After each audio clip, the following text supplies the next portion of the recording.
இறைவனிடம் கையேந்துங்கள், அவன் இல்லை என்று சொல்லுவதில்லை.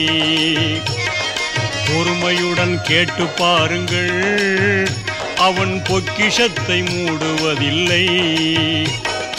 இறைவனிடம் கையேந்துங்கள், அவன் இல்லை என்று சொல்லுவதில்லை.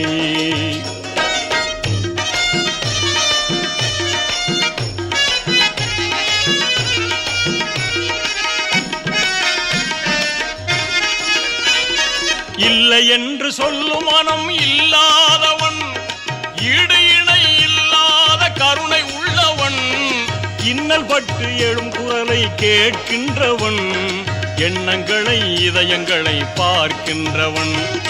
இறைவனிடம் கையேந்துங்கள், அவன் இல்லை என்று சொல்லுவதில்லை.